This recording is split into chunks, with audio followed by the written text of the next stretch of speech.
Breaking news out of Chicago. The Bears have just made a surprising move with star cornerback Jaylon Johnson's contract, and it's creating a storm of questions. Did Ryan Poles just set the stage for a blockbuster signing? Or is this simply about financial flexibility? Stick around, because what this means for the Bears could change everything heading into the 2025 season. The Chicago Bears have officially restructured Jaylon Johnson's contract, opening up a fresh $8 million in salary cap space. And Bears fans everywhere are asking the same question: what's next? Before we dive into the latest updates, make sure you subscribe to the channel, like this video, and hit that bell icon so you never miss a single piece of breaking Bears news. Now, let's move on to the new developments. So here's the deal.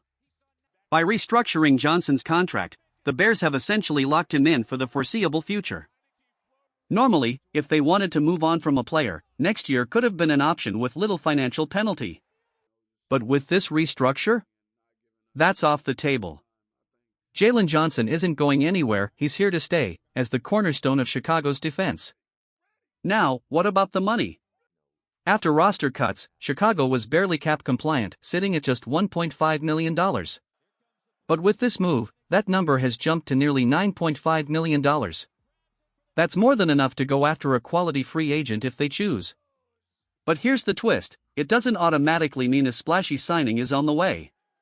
NFL teams usually keep $5 to $7 million reserved for in-season moves, injuries, practice squad contracts, emergency signings. Still, the Bears now have the flexibility to bring in another impact player if the right opportunity comes along. So, does Ryan Poles have something big up his sleeve? Or is this simply smart financial management? Either way, this move just gave Chicago a lot more breathing room as they prepare for what could be a critical season. Now, let's be clear, this move doesn't automatically mean the Bears are preparing to sign someone tomorrow. It's not a guarantee, but it's also not off the table. What the restructure really does is give Chicago something they didn't have before: options. Think about it. If an injury hits early in the season, or if there's a position that suddenly looks shaky, the Bears now have the flexibility to make a move. That could be next week, it could be a month from now, but the important part is, they finally have the financial breathing room to react. And of course, the big name floating around all offseason has been Za'darius Smith. On paper, it makes sense: 24.5 sacks in the past 3 years, the kind of production any defense would love to add. But here's the catch: Smith has made it clear he wants to join a contender. Do the Bears fit that description in his eyes? That's the real question. There's another layer here too. If Chicago were to bring in a veteran like Smith, what does that mean for the development of young guys like Austin Booker? The team has high hopes for him once he's back healthy, and giving too many snaps to a big-name signing could slow his growth. So the Bears are walking a fine line. Do you chase proven talent to win now, or do you invest in the future with your young core? That's the decision Ryan Poles has to make, and it's not an easy one. Now, if the Bears are truly focused on developing their young core, then bringing in a veteran pass rusher doesn't automatically make sense. But let's be real, Austin Booker is sidelined for at least a month, and there's no reason a rookie and a seasoned veteran couldn't coexist on the same defense. The bigger question is this: if Chicago truly wanted a splash like Za'darius Smith, why hasn't it happened already? Remember, his former coach Ben Johnson was around him in Detroit, yet there are whispers about locker room concerns and character questions that may be giving teams pause. Smith could absolutely help the pass rush, no doubt about it, but the silence so far speaks volumes. And then there's jadeveon Clowney. For years, his career has been surrounded by the same rumors: questions about consistency, questions about fit. The latest word is that he's healthy and ready to play in 2025, and talent-wise, he's still disruptive. But again, intangibles matter. A team has to be sure he's the right presence in the locker room, not just on the field. The truth is, both of these big names fall into the same category. If the Bears were going to pull the trigger, it probably would have happened by now. Edge rusher remains an area of concern. Chicago knows it, the fans know it. So the fact that Smith and Clowney are still unsigned suggests either hesitation from the Bears side, or maybe even reluctance from the players themselves to come to Chicago. Still, there are some under-the-radar names worth watching. Preston Smith could be a bargain if he's available at a team-friendly deal. Carl Lawson put together a quietly solid season in Dallas. And even DeMarcus Walker brings intrigue as a rotational piece. None of these names are headline grabbers, but sometimes the best moves are the ones no one expects. When you look at some of the veteran names still floating around, it's clear the Bears have options, though not necessarily game-changing ones. Players like Shaq Barrett or Jerry Hughes are still on the market, but at this stage in their careers, you'd be signing them for depth, not dominance. They wouldn't move the needle much, but if the roster gets thin, those types of veterans could steady the ship. Now, let's shift the focus to other positions, because this isn't just about pass rushers. One intriguing possibility? Stephon Gilmore. Yes, he's near the back end of his career, but his name still carries weight. With Jaylon Johnson freshly restructured, the Bears are clearly committed to him long-term. But what happens if injuries creep in, or if the secondary starts showing cracks? That's when a player like Gilmore suddenly becomes more than just a luxury, he becomes insurance. And that's the key with these kinds of free agents. You don't sign them today because you need them right now. You sign them because football is unpredictable.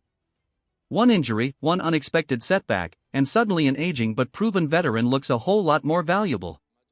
Jaylon Johnson is here for the long haul, but there's a wrinkle. Before training camp, he admitted he suffered a tough groin injury, and while he's been working his way back, those kinds of injuries are tricky. He might be ready for week 1, maybe week 2, but soft tissue problems have a way of sticking around. One wrong step, and suddenly the Bears could be staring at another setback in their secondary. Right now, Chicago really only has 3 reliable outside corners: Johnson, Tariq Stevenson, and Quan Wallace. Beyond that, the depth chart gets thin. Jaylon Jones is back, but let's be honest, he's primarily a special teams contributor, not someone you want carrying heavy snaps on the boundary. Nick McLeod has experience, but at this stage, he's more of a nickel option than a true outside defender. Zay Frazier isn't ready yet, and Terrell Smith is done for the season. That means one thing: if Johnson retweaks that groin, or if Stevenson or Wright go down, this defense could suddenly be exposed on the outside. Even if the starters stay healthy, there's still uncertainty. Rookies and young corners have to prove themselves, and sometimes the learning curve is steep. And that's where someone like Stephon Gilmore comes into play. No, he's not the same shutdown corner he once was. But as a steady CB2, he could hold the line if injuries strike or if one of the younger guys struggles under pressure. He's the type of name you keep in the back pocket, not a move you make today, but one that could become very important tomorrow. Let's shift to the offensive side of the ball, specifically, running back. One name worth keeping in the conversation is Gus Edwards. He's a bruiser, the kind of back who thrives between the tackles, very much in the mold of Rascon Johnson. But here's the catch: his production has dipped. Back in 2020 and 2022, Edwards was averaging 5 yards a carry. Over the last 2 years, that number has slipped to 4.1 and then down again to just 3.6 last season. Some of that could be system-related. He was a natural fit in Baltimore behind that offensive line, but the spark just wasn't there last year with the Chargers, even after reuniting with Greg Roman. Now, why would the Bears even consider him? It comes down to health. Rascon Johnson and rookie Kyle Monangai have both been battling injuries. If they're good to go by week 1, then Edwards doesn't really fit into the picture. But if Johnson's setback lingers, or if depth becomes an issue, Edwards could slide in as that short yardage hammer Chicago needs. He won't give you the versatility, he's not much of a pass catcher or special teams guy, but he can wear down defenses in the trenches. And Edwards isn't the only veteran still on the market. Jamal Williams has been making the workout circuit, but the fact that multiple teams, including the Bears, passed on signing him says a lot about where he's at physically. Zach Moss is available too, but he's coming off a career-worst year. And then there's Dante Foreman, who, like Edwards, brings that old-school, downhill running style. It all comes down to timing. If Chicago's backfield stays healthy, there's no urgency. But if injuries strike, suddenly the Bears may have to dip into this group of veterans to keep their ground game alive. When it comes to free agent running backs, the options are thin. Gus Edwards still makes the most sense as a short yardage specialist if Rascon Johnson were to suffer a setback. Beyond him, though, the list isn't inspiring. Amir Abdullah is more of a gadget scatback, which the Bears don't really need. Chase Edmonds is available too, but his production has dropped off sharply. In short, the market isn't offering many answers. But there is one name outside of running back that still carries weight: Justin Simmons. The former Broncos safety remains unsigned, and reports suggest he's waiting for the right situation. In other words, he's holding out for a contender that loses a starter. Simmons isn't the player he once was, but he's still one of the few starting caliber safeties left on the market. A rangy center fielder, he can still cover ground in the secondary, though he's less physical now than earlier in his career. For the Bears, he only becomes an option if disaster strikes, if someone like Kevin Byard or Jaquan Brisker were to go down with a season-ending injury. He won't sign for a short absence, but if a long-term hole opens up, Simmons could step in and stabilize the defense. So where does that leave Chicago? The restructure of Jaylon Johnson's contract was less about signaling a blockbuster move right now, and more about creating flexibility.